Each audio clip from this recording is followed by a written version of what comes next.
Right, some breaking news that has just dropped in the last few moments from Liverpool. Oh, I thought we'd talk about VAR, because it's been a whole 2 minutes since we last spoke about it.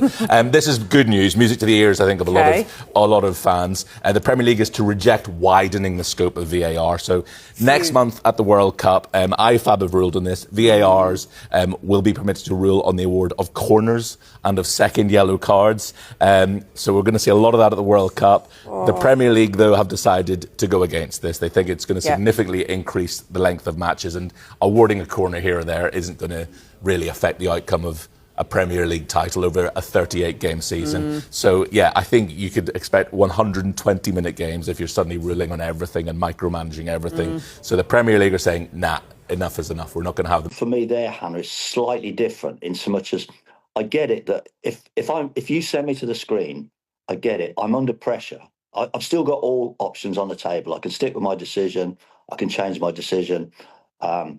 It's like if I give a penalty, I can go back and say, yeah, it is a penalty. I can say, no, I think Hannah's right, it's not a penalty. Or I can give a yellow card for diving. You know, I've got all options.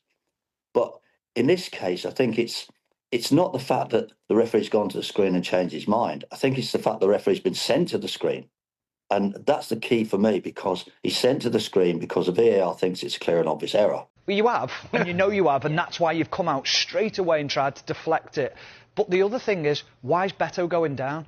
He's actually into the Liverpool half, and he's going to go in on a 1v1. There's no reason for Beto to go down at all. It was such a cynical foul. I mean, how it's not a yellow card is beyond me. It's a terrible decision. Referees had taken centre stage too much. People were talking about them too much. I'm not sure referees want to be in the spotlight. They want to do their job, and they know that if we're not talking about the referees, it pretty much means that they've done a good job. They don't want to be the centre of attention. But with all the technology that there is around now, they are under more and more scrutiny. The thing that I keep coming back to from listening to that audio tape is they were in such a rush to make that decision.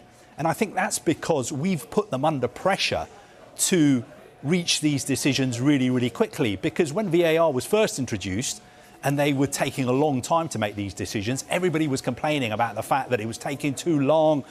It was ridiculous. The people in the stadiums didn't know what was going on either. So I think that's why they've tried to speed up the decision-making process.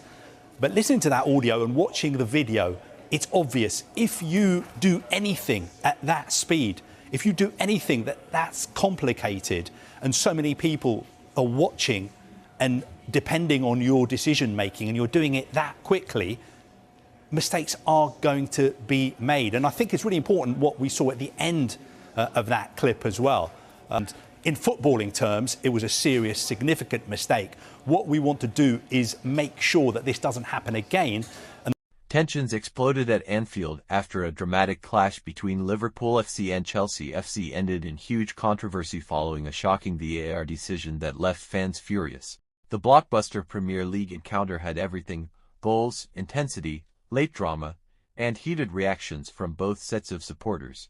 Liverpool thought they had secured a massive winning goal when Curtis Jones found the back of the net in the dying moments, sending Anfield into complete chaos. However, after a lengthy VAR review, the goal was ruled out for a marginal offside decision, sparking outrage across social media. Chelsea players celebrated the reversal, while Liverpool stars surrounded the referee demanding answers.